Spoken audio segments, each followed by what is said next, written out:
Síganse conectando. Vamos a presentar en esta tarde, por primera vez aquí en Resentidos, saludo con muchísimo gusto a Héctor Alejandro Quintanar, que nos acompaña. Él es profesor, también colaborador de La Jornada y de la revista Sentido Común. Saludo con muchísimo gusto, Héctor. ¿Cómo estás, Héctor? Bienvenido a Resentidos.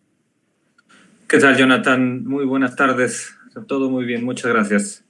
Muy buenas tardes. Oye, Héctor, fíjate que vimos ahí en tu Twitter, un hilo con respecto a Xóchitl que me llamó muchísimo la atención y que me gustaría que nos compartieras, que pudieras abundar un poco más en lo que está sucediendo, que a todas luces es una campaña.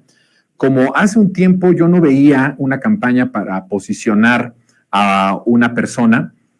Y además también decir, Héctor, que en nuestro país este tipo de experimentos salen muy mal, ¿no? Cuando se trata de inflar, lo vimos con Peña Nieto, salió algo, un sexenio desastroso para las clases populares, evidentemente un muy buen sexenio para la oligarquía.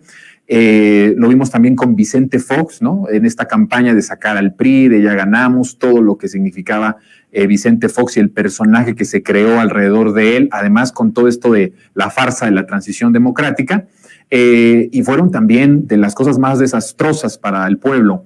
¿Cómo ves lo que está sucediendo con Xóchitl? Y cuando además vemos la comentocracia de una forma que también yo hace un tiempo no veía, incluso en el mismo día, diferentes periódicos con columnistas poniendo que es Xóchitl y hablando sobre todas las grandes virtudes de Xóchitl, ¿no? Incluso sus intelectuales hablando hasta en forma como religiosa de que la Virgencita de Guadalupe había mandado a Xóchitl en el momento en que más lo necesitábamos. ¿Cómo estás viendo la construcción de este personaje y cómo se está inflando a esta aspirante a la candidatura presidencial de la derecha?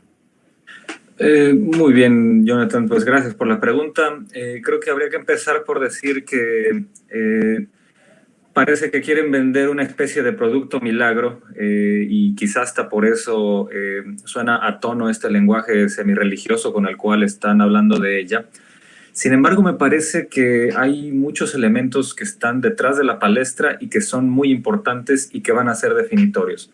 El primero de ellos es que de 2018 para acá, en estos 5 años, la alianza entre PRI, PAN y PRD se formalizó, pero en realidad es una estructura que ha operado en episodios clave de la historia reciente de México desde 1982, 1988, 1991 hasta hoy, cuando tanto las cúpulas de PRI y el PAN no solo abrazaron un proyecto común, sino que empezaron a negociar políticamente y de manera sucia y a espaldas de los electores algunas cuestiones. Entonces, el año de 2018 vino a formalizar algo que ya se había estructurado desde hacía tiempo atrás y que el PRD se sumó en 2018 también y en 2020 de manera formal, pero que desde 2008, cuando la dirigencia que acaparó fraudulentamente Nueva Izquierda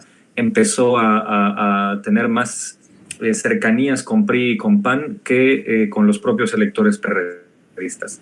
En ese sentido, quien sea el candidato de esta coalición tiene un camino cuesta arriba. Así sea la Madre Teresa de Calcuta, el desprestigio que carga esta estructura es tal que de 2018 a 2023, pues el electorado ha respondido cómo interpreta esa unión.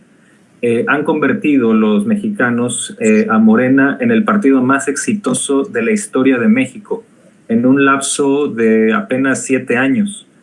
Es decir, pesa mucho esta suma de desprestigios que es la alianza de PRI-PAN-PRD, y eso me parece que es el primer elemento. Eso es algo que no, es una coordenada que no podemos perder, porque va a pesar sin importar a quién pongan, sea la señora Gálvez, sea Santiago Krill. Me parece que tanto énfasis que están haciendo estos dirigentes partidistas por hacer pasar esta estructura como un organismo ciudadano, un frente cívico, la sociedad civil, candidaturas independientes ciudadanas, etcétera. Todo eso en realidad es un discurso de fachada que trata de paliar, trata de aminorar toda la carga de desprestigios que estos tres partidos acumulan en esta alianza sin escrúpulos.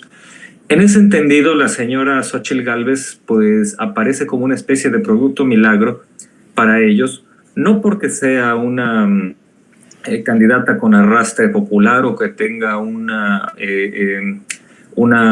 perfil competitivo de cara a 2024, sino probablemente es porque es la que menos negativos genera y la que, ojo, aquí esto es lo más importante, esta candidata me parece, o precandidata, me parece que se le tiene esta condición, se le está dando este excesivo foro, pues porque es una persona que en sí misma no tiene este historial de odio y desprecio a López Obrador y a los programas y a la política social de este gobierno, que es uno de los principales afluentes de simpatías, legítimas simpatías que goza el actual gobierno.